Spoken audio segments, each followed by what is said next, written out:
네, KBWM 스타 자문단이죠. 유신익 이코노미스트 또 모시고 이제 미국 경제 이야기 좀 나눠보도록 그렇게 하겠습니다. 어서 오세요. 네, 반갑습니다. 네, 우리 작가가 왜 이렇게 이 거시경제 쪽으로 이 양쪽을 잡았네. 네. 오늘 뭐 아주 저 주말에 아주 그냥 여러 번 반복해서 보면서 공부하라고 네, 이런 시간을 잡은 것 같습니다. 오늘 좀 머리에 뭐가 채워지는 느낌 드는 날이 돼야 되겠죠? 네, 쉽게 해줘요. 네, 알겠습니다. 쉽게 안 하면 안 돼. 네. 자, 일단 지금 우리 다우가 네네. 장중에 4만 네. 역사상 처음 돌파했다. 네네. 장중이긴 하지만 네.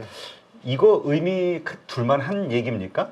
굉장히 의미 있다고 생각을 하고요. 지난번에 제가 이제 매크로 상황에 대해서 이제 말씀을 드릴 때 이게 순환이 되면서 미국이 성장을 계속 지속하는 한 AI, 그 다음에 소프트웨어, 그리고 그 다음에 우리가 소위 지금 알고 있는 전선 전력에 대한 인프라 수요, 여기서 끝나지 않는다라고 말씀을 드렸었죠. 근데 이제 그 다음이 소재 쪽과 심지어 최근에는 이제 화학 쪽까지, 특히 미국과 연계되어 있는 화학 산업을 영위하는 다운스트림의 화학 업체들이 실적이 굉장히 좋아지고 있다. 그러니까 이야기인즉슨 뭐냐면 한 바퀴 이제 계속 돌아가고 있는 시점이고, 이 돌아가는 시점이 됐을 때 여기서 빵 터지는 그런 리스크가 오느냐, 저는 이제 그렇게는 보지 않고 있습니다. 얼마 전에 야데니 리서치 대표님이 그런 말씀을 하셨어요. 금리 인하를 하게 되면 미국의 주가는 여기서 더 급등을 하게 되고 그 이후에 붕괴가 될 것이다, 이런 표현을 했는데요. 저는 그래서 이번 이제 영상에서 그럼 과연 미국이 성장이 굉장히 악화되는 대신에 그만큼 하반기가 됐을 때 금리 인하를 하는 약간 반향적으로 너무 안 좋으니까 금리 인하를 하는 그런 추세로 가는 것이냐에 대한 점검을 좀 오늘 해보도록 하겠습니다. 네, 점검할 이유가 있어요? 그러면 되는 거지. 점검하면은 우리에게 어떤 이익이 있죠? 점검을 했을 때 네. 일단 투자자 입장에서 만약에 이게 성장이 악화되면서 하반기에 오는 금리 인하라면 굉장히 조심해야 되는 거죠. 왜냐하면 그 사이클상 금리 인하를 하더라도 만약에 그 성장이 이제 둔화가 되거나 이제 결국에는 그렇게 되면은 이제 물가는 어느 정도 높은 상태 스택으로 가는 거니까 그렇게 되면은 이제 에쿼티 자산은 사실은 기대 수익 자체가 의미가 없어지게 됩니다. 반대로 그때는 이제 금리 인하를 그나마 하기 때문에 그나마 채권이 그나마 좀 유용한 자산이 되는데, 반대로 성장이 멈추지 않는다고 한다면 에쿼티나 크레딧물에 대해서 위험 투자를 좀 더 해도 충분한 시점이 되기 때문에 그에 대한 이제 어떻게 보면 투자자분들의 믿음, 신뢰 뭐 이런 것들을 스스로 이제 안고 가셔야 되는 부분은 좀 분석을 해보시고 가셔야 되는 것. 그러면 일단 결론적으로 지금의 이 미국의 증시 상승세 이거는 유동성에 의한 그 유동성 장세로 보십니까? 아니면 실적에 의한 실적 장세로 보십니까? 그런 거죠. 그러니까 약간 처음에는 유동성 때문에 시작이 된 건 줄 알았는데 미국은 모든 경제 시스템이 금융이 좋아지면서 경제를 끌어가다 보니까 이제 내년도 그리고 올 하반기가 되면은 금융만 버블이 있고 경제는 그냥 조금씩 둔화되는 슬로우다운 그림인 줄 알았는데 하반기가 되면 또 금융이 좋아서 소비가 진작이 되고 웰스 이펙트 때문에 소비가 좋아지는 그런 그림이 형성될 수 있는 상황이다. 이러한 그림의 데자뷰는 언제 있었냐면 2009년, 10년도에 똑같이 있었습니다. 2009년, 10년도에 우리가 처음 QE를 했었죠. 그래서 QE를 하면서 저렇게 하면 안 돼. 심지어 그때 옐런 그 의장이었죠. 페드 의장도 이거 QE 하는 거 이제 멈출 거야. 돈 푸는 거 이거는 위험하니까 이제 멈출 거야 했는데, 그래서 모든 시장 참여자들이 저거는 버블이야, 좀 있으면 꺼질 거야 그랬는데 알고 보니 10년도, 11년도, 12년도 넘어오면서 버블 3년 동안 외친 분들이 다 이제 실패가 됐죠. 왜냐? 금융이 좋아지면서 주식시장이 좋으니까 또 따라서 경제가 좋아지는 국면으로 전환이 됐다. 즉 그때 시장이 액티브 마켓 같은 형태였다. 뭐 이런. 그래요. 지금 금리 인하에 대한 기대감 지금 정확하게 어느 정도 시장에 반영이 되고 있는 겁니까? 지금 우리 불과 1, 2주 전만 해도 그냥 금리 인하는 텄어. 네. 이렇게 생각하고 있었는데. 네네. 이게 지금 제가 이제 이 지표 한번 보시겠습니다. 보시면은 이게 이제 빨간색 표가 CT 그룹에서 발표하는 서프라이즈 인덱스. 그러니까 이게 숫자가 높으면 높을수록 무엇을 파란색입니다. 파란색부터 보시면요. 이게 숫자가 높으면 높을수록 뭐냐면 예상치보다 더 높게 나왔다. 파지티브하게 더 높게 나왔다. 더 좋았다. 이런 거고요. 이게 이제 음의 영역으로 파란색 음의 영역으로 가게 되면 뭐냐면은 예상치보다 안 좋았다. 근데 지금 보시면은 지금 1년 아니죠. 더 합치면 2년 정도가 되겠죠. 정도의 차이는 있지만 2년 정도의 기간 동안에 예상치보다 안 좋았던 적이 없습니다. 예상치보다 안 좋았던 적이 없고 다 예상치보다 좋았기 때문에 플러스가 상당히 크게 나타났었죠. 근데 최근 들어서 근래에 들어서 예상치보다 하회하는 사례가 나타나기 시작을 했어요. 그러면서 이제 10년물 금리가 다시 툭 떨어지게 되죠. 10년물 금리가 이제 툭 떨어지게 되면서 무슨 현상이 나타나냐? 바로 이제는 지표도 안 좋으니까 금리 인하를 할 수밖에 없을 것이다라는 이제 그런 이제 징후들이 나타나고 그러면은 지금 현재는 어떻게 보면 올 하반기에 2회 정도는 인하가 가능할 것 같은데 이 2회 인하에 대해서는 충분히 이 채권 시장에서 프라이싱 이미 이제 반영을 하고 있는 것 같다 이런 이제 판단입니다. 그래요. 자, 이제 다음 주죠? 다음 주면 이제 5월 연준 의사록이 공개된다고요? 네, 네. 여기에서 우리가 봐야 되는 포인트 네. 어떤 게 있는 거죠?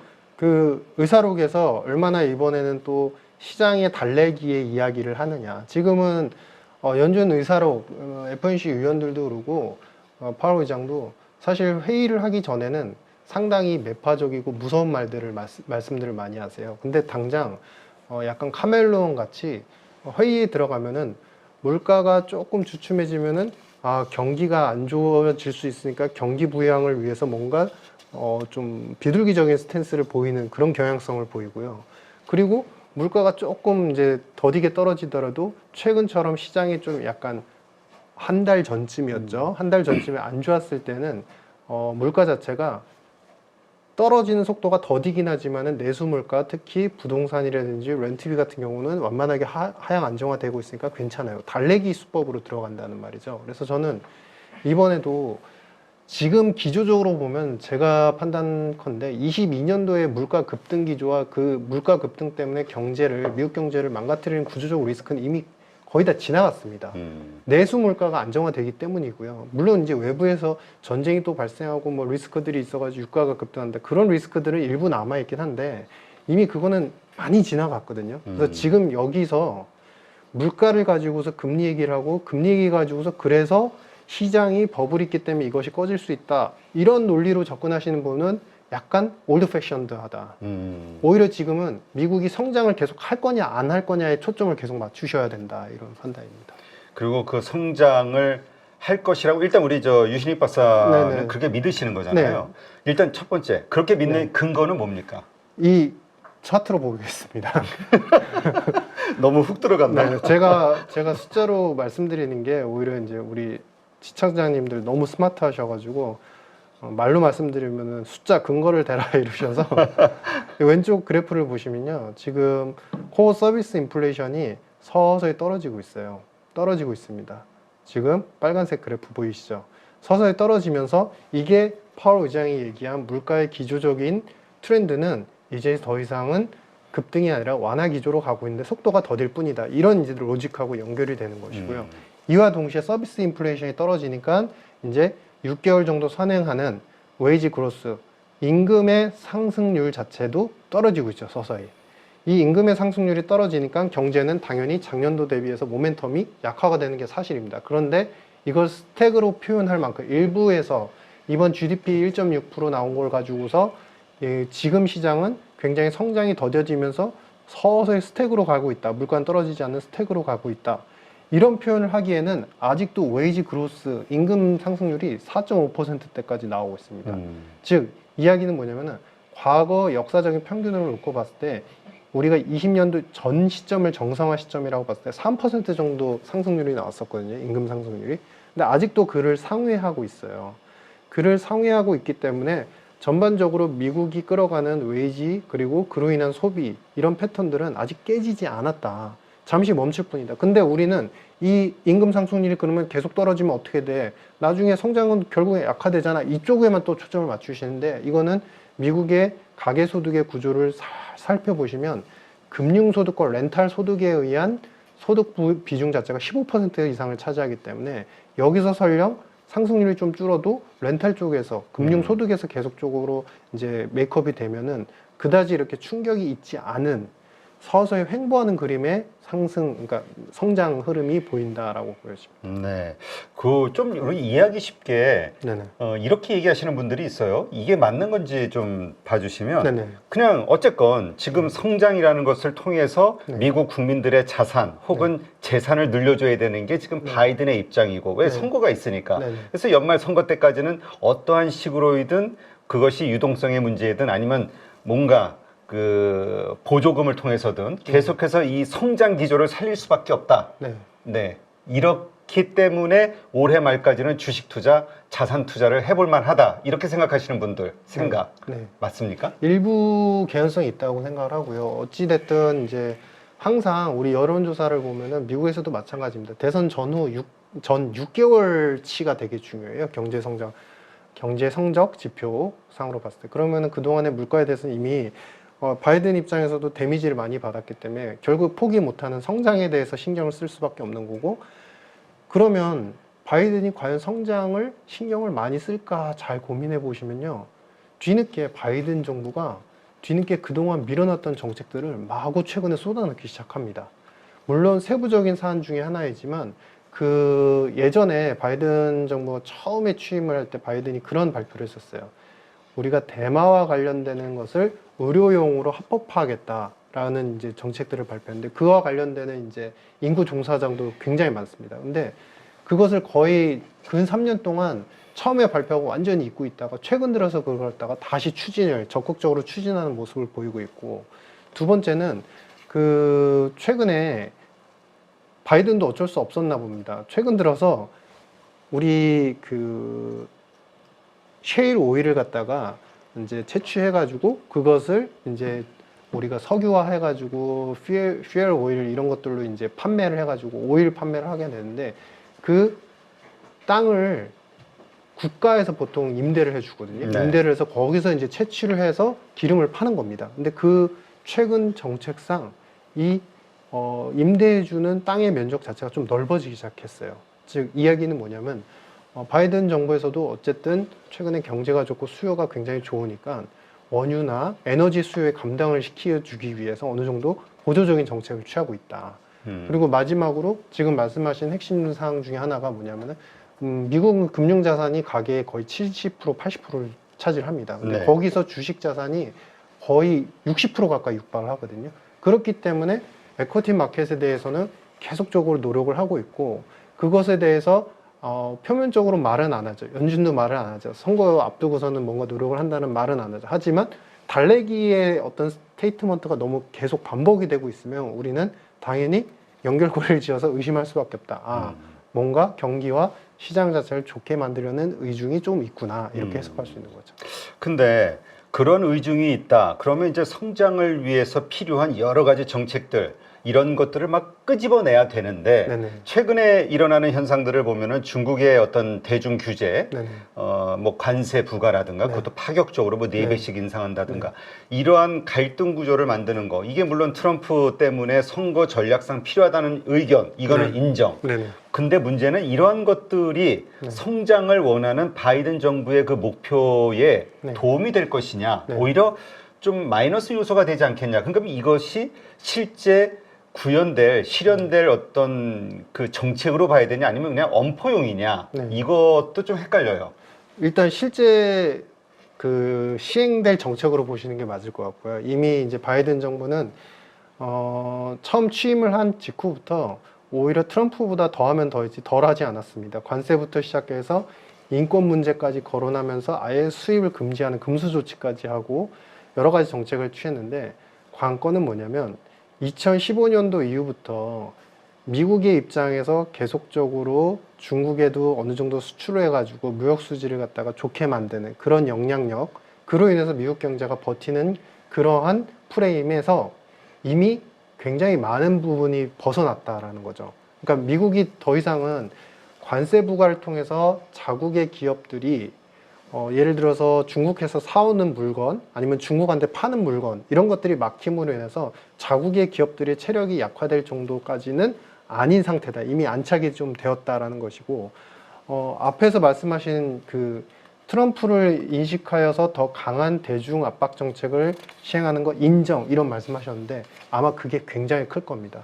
미국인들의 입장에서도 사실 그동안에 굉장히 기술을 갖다가 많이 모방하고서 베껴가지고 이제 상품을 만드는 그런 중국의 행태를 보고서 미국인들의 중국에 대한 이제 좀 안 좋은 감정도 사실 굉장히 강한 건 맞는 것 같아요. 그래서 그런 부분에서 그런 여론들을 또 결집시키기 위한 또 하나의 이제 어떤 정치적인 전략이 아닌가 이렇게 판단이 됩니다. 그렇다면 중국을 규제하고 관세를 때리는 것이 성장에 도움이 되지 않는다 하더라도 우선순위에서 중국 때리기가 우선이다. 네, 이렇게 맞습니다. 봐야 됩니까? 네, 맞습니다.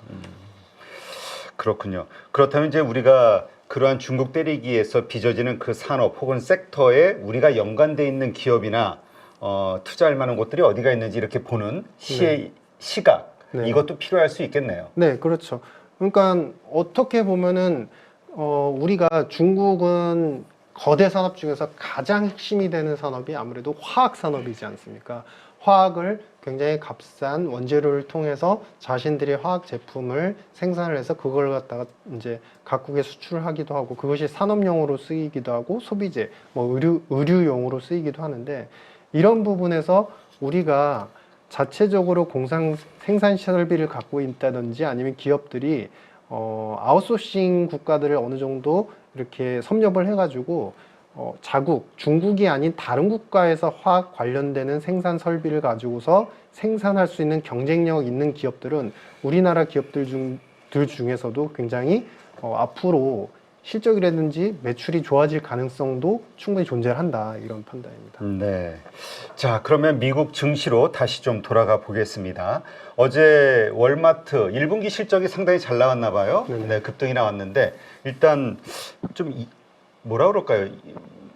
미국도 아마존이라는 그 온라인 네네. 쇼핑몰 이쪽 기업이 있고 상당히 그 오프라인 기업들의 어떤 부정적 전망이 있음에도 불구하고 이렇게 실적이 좋은 이유 우리는 왜 이마트는 이럴까? 이게 좀 서로 안 맞는 뭔가 지금 어떤 나라의 분위기가 좀 다른가요? 일단 월마트를 통해서 좀 설명을 해주시죠. 분위기는 완전히 다르고요.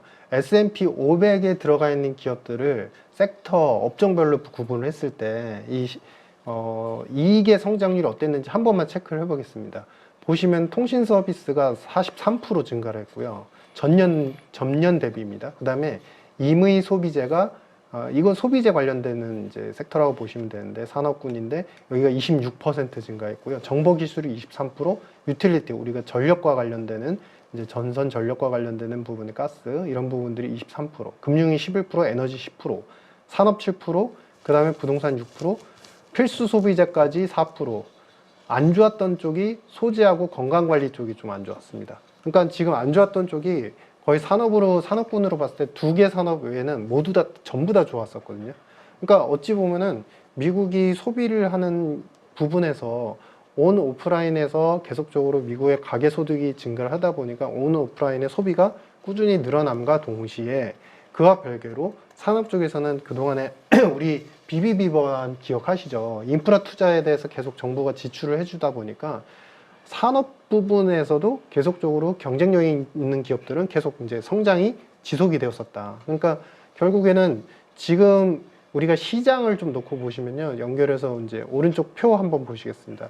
S&P 500에 대해서 계속적으로 뭐 너무 많이 올라서 버블 이슈 이런 논리들이 있지만 지금 보시면은 실질 금리하고 S&P 500의 포워드 P, 그러니까 밸류에이션을 보시면은 요 구간에 있어요. 동그라미 구간. 그러니까 실질 금리 2% 정도이고 S&P 500 P가 한 20배 언저리 정도에 있습니다. 그러니까 이 구간이 과거 역사적 트렌드와 놓고 봤을 때 과거 대비해서 거의 30배까지 올라간 적이 있었거든요. 그러니까 지금 성장이 지속되는 한은 요 구간에서 계속 멈춰서 섹터가 로테이션 되면서 시장이 좀 괜찮아져 있을 가능성이 크다. 뭐 이런 판단입니다. 또 이런 시각도 있는 것 같아요. 지금 장중에 4만선 찍었습니다만 어쨌든 윗꼬리 달고 내려왔단 말이죠. 그러니까 이게 뭔가 고점에서의 어떤 분위기 그리고 최근에 밈 주식이라고 얘기하는 뭐 게임스탑이 됐든 AMC 네, 네. 뭐 이런 기업들이 막 폭등이 있었잖아요. 네네. 이러한 것들이 과거 좀 버블 때 일어나는 현상 아니냐라고 네네. 생각이 됐을 때 네네. 꼭지에 대한 불안감들이 있단 말이에요. 네네. 근데 또 말씀하신 대로 우리가 상식적으로 봐도 연말 대선까지는 네. 미국 정부가 바이든 정부가 알아서 뭔가 시장을 계속 키워가고 네. 사람들을 부자로 만들어주려는 노력을 하겠지라는 네네. 또 생각이 네. 있단 말이에요. 네네. 요게 서로 상충이 되는데 네네. 밸류에이션에 대한 부담감하고 네네. 연말 대선 때까지 이 미국 증시를 우리가 어떤 식으로 투자를 하는 게 좋을지 시각을 어떻게 네. 갖는 게 좋을지. 저는 그래서 여러 번 말씀드린 것처럼 섹터 로테이션에 대한 개념이 중요하다. 그러니까 대마불사라고 해서 지금 상황에서 제가 이제 성장이나 여러 가지 경제 지표를 놓고 봤을 때 판단하는 개인적인 의견으로는 금융이라든지 미국의 금융이라든지 그다음에 두 번째 AI에 관련된 기업들의 주가와 이 에쿼티 마켓이 크게 그렇게 오르지도 않지만 크게 빠지기도 힘들다고 생각합니다. 근데 대마불사, 즉 그들은 이제 멈춰 있는 상태에서 어느 정도 행보를 하고 성장에 대해서 계속 이제 표시를 해주는 거죠. 우리는 계속 성장하고 있어라는 이제 시그널을 보내주는 거죠. 그런데 우리가 지금 뭐 윗골이 이렇게 말씀하셨지만 저는 차티스트는 아니지만 기본적으로 이렇게 시장 자체가 빠르게 가파르게 올라온 것에 대해서 추가적으로 주가라든지 에쿼티 마켓이 더 좋아지려면 해당 섹터에 엄청난 또 큰 변화가 있어야 됩니다. 그러지 못하는 한은 어느 정도 멈춰져 있는, 그러니까 지켜주는, 자리를 지켜주는 그 패턴을 이어갈 것이다라고 판단하고, 이와 축차적으로 아까까지 안 좋았던 부분들이 우리 이제 건강관리 쪽하고 그 다음에 그 소재 쪽이었죠. 근데 이제 그 다음 차례는 인프라 투자가 되면 결국에는 기초 소재와 그 이외 금리 인하가 됐을 때는 결국에 바이오 산업까지도 또 수입에 대해서, 즉 여러 국가들이 사실은 그동안에 이제 미국이 계속 테크놀로지, 바이오 테크놀로지에 대해서 굉장히 많은 이제 기술을 갖다가 그동안에 바이오 시밀러라든지 많은 기술을 개발했는데 이것에 대한 수요들이 다시 탄탄하게 생겨날 수 있기 때문에 바이오 산업이나 그 다음에 기초 소재 산업, 화학 산업 같은 그런 부분으로까지 번져나갈 수 있다. 즉 지금까지 좋았던 산업에 대해서는 약간 신규 투자라면 저는 좀 멈칫하시는 게 좋다라고 생각을 하고, 그 외에 각광받지 못했던 하위에 있던 산업들을 갖다가 다시 이제 우리가 발굴을 해나가는 것이 더 좋을 것 같다. 그러니까 지금 많이 올랐던 주식보다 네네. 그동안 좀 덜 올랐거나 네네. 아니면은 상승해서 좀 소외됐던 맞습니다. 섹터 그렇죠. 이것을 좀 보자. 네네, 그렇죠. 근데 그것이 미국의 성장의 그 메커니즘, 로직하고 연결은 분명히 연결고리가 있어야 되는 거고, 이제 투자의 포인트에서도 바이오 산업은 어찌됐든 미국의 빅팜들이 굉장히 최근에 M&A를 많이 하거든요. M&A를 하면서 새로운 기술을 계속 섭렵을 합니다. 왜? 더 많은 시장, 더 많은 아픈 환자들에게 더 많은 좋은 약을 팔기 위해서거든요. 그래서 그런 포인트들이 있는 섹터에 대해서 계속적으로 우리가 연구를 해 나가실 필요가 있겠다라는 생각입니다. 네, 그렇군요. 자, 참 어려운 얘기인데 그러니까 결국은 우리가 미국 증시를 보면서 또 우리 한국 증시를 또 이제 대비를 하니까 연동이 될 수밖에 없을 것 같아요. 네네.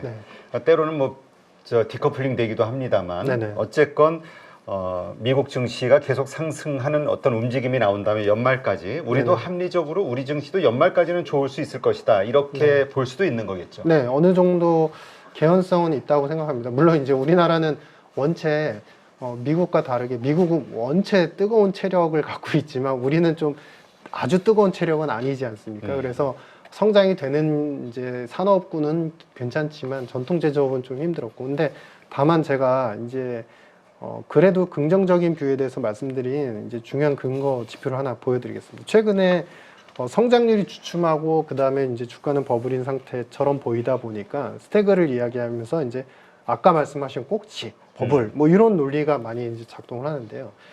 지금 미국의 제조업 PMI를 한번 보시겠습니다. 제조업 PMI를 이거는 이제 옥스퍼드 이코노믹스에서 이제 추정을 한 자료인데요. 보시면은 ISM PMI 지수 자체가 최근에 바닥을 찍었죠. 바닥을 찍고 미국의 전통 제조업 PMI조차도 이제 하반기로 가면서 서서히 그동안 미국 내에서 하이테크 산업들이 굉장히 좋았다면 이제는 그 수요와 투자 수요에 기반한 제조업 부분이 부흥할 수 있고, 두 번째는 금리가 조금 떨어지면은 제조업 기업들조차도 어느 정도 이제는 숨통이 트인다. 그렇기 때문에 미국의 제조업 PMI가 여기서 터닝을 할 수 있다. 물론 그 폭이 아주 크진 않을 거라고 생각합니다.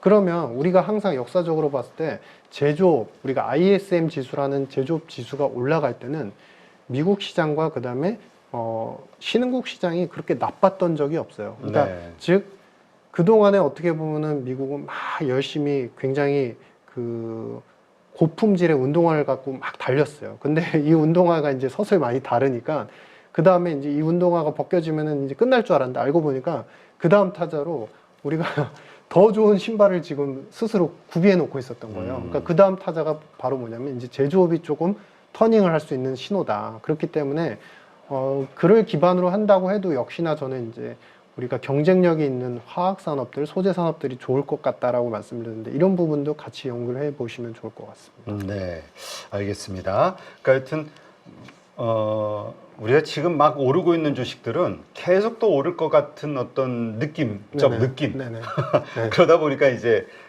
들어가는 경우들이 많은데 네네. 일단은 좀 덜 올랐던 네. 이런 쪽에서 새로운 네. 것들을 좀 찾으려는 노력, 네네. 이것을 하는 게 더 낫다. 네네. 이게 저는 좀 와닿네요. 네네. 근데 또 거기에 더해서 그 섹터나 산업이 지금 미국이 중국을 네. 때리는 그 곳에 뭔가 교집합이 이루어지는 네. 어떤 산업들. 어떻게 보면 반사적인 혜택을 볼 수 있는 우리가 최근에 조선주가 급등했던 것도 그 이유기도 네, 하죠. 맞죠. 그쵸. 태양광도 네, 그렇고. 네, 네. 근데 과거사를 보면은 미국은 이렇게 중국에 대한 규제를 처음엔 하이테크로 했지만 전통 제조업으로까지 넓혀나가고 있죠. 이거는 더 확산이 될 겁니다. 왜냐? 지금 미국은 중국으로부터 얻는 이득, 경제적 이득이 지금 중요한 문제가 아닌 겁니다. 왜냐하면 중국이 자꾸 미국한테 도전장을 내밀잖아요. 화폐에 대한 도전장도 내밀고, 그 다음에 기술에 대한 도전장도 내밀고, 산업에 대한 도전장도 내밀고, 거기다가 최근에 외교 안보에 대한 도전장까지 내밀어요. 그러니까 그만큼 중국이 굉장히 빠르게 발전을 했다는 이제 반증이기도 하지만 이제서 더 강하게 이제 뭔가 컨트롤하려는 그런 부분들이 보이기 때문에 그러면 중국의 그런 전통 제조업이나 많은 산업들을 컨트롤하게 되면은 당연히 어디선가는 또 다른 산업에서 그 또 다른 국가에서 좀 그것을 가져와야 되거든요. 그러면 그것이 바로 반사적인 어떤 혜택이나 수혜의 영역으로 이어질 수 있다. 뭐 이런 판단입니다. 네, 알겠습니다. 자, 하여튼 이 거시경제 그리고 또 우리 한국 경제가 아닌 미국 경제의 이야기 뭐 어떤 분들에게는 또 재미가 없을 수도 있습니다만 결국 투자자들이 결국 전체 판을 읽고 전체 시장을 이해하기 위해서는 어렵지만 한 번은 꼭 짚어봐야 되는 배워야 되는 그러한 내용들이 아닐까 싶습니다. 네. 하여튼 그런 차원에서 좀 쉽게 설명해 주신 우리 유신익 박사님. 네. 네. 마지막으로 한 가지 포인트만 말씀드리면 싫어요. 여러분들 싫어요. 아, 싫다는데. 투자에 너무 중요한 거기 때문에. 아, 그래도 싫어요. 알겠습니다. 다음에 정말 중요해요? 정말 중요합니다. 안 중요하면. 아 진짜 중요합니다. 알았어요. 한번 해봐요.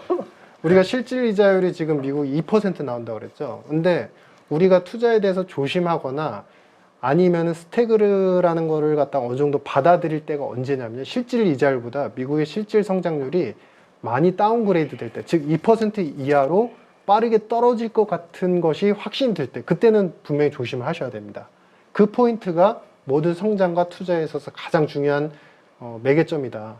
이런 중요한 부분을 대표님께서 말씀을 하지 마시라고 그래서 하여튼 그렇습니다. 죄송합니다. 중요한 거였습니까? 아주 중요합니다. 너 왜 이렇게 확 와닿지가 않지? 금리보다 실질 금리보다 성장이 계속 이뤄지느냐, 실질 성장이. 그럴 때는 전체 에코티 마켓의 위험 투자에 대해서 어느 정도 하셔도 되지만 그게 아닐 때는 빨리 뭔가 다른 전략을 세우셔야 된다. 그러니까 우리가 너무 금리 인하만 쳐다보지 말자. 네네. 오히려 계속 미국의 성장이 그렇죠. 일어나는 그 여러 가지 정책들이 그렇죠. 됐든 그렇죠. 분위기 이쪽에 그렇죠. 집중을 하자. 맞습니다. 실질 이자율 대비한 성장이 실질 성장이 얼마나 나오는지 계속 비교해 보셔야 된다. 네, 알겠습니다. 네네. 자, 오늘 좋은 인사이트 함께 해주신 유신익 박사님 고맙습니다. 네, 감사합니다. 감사합니다.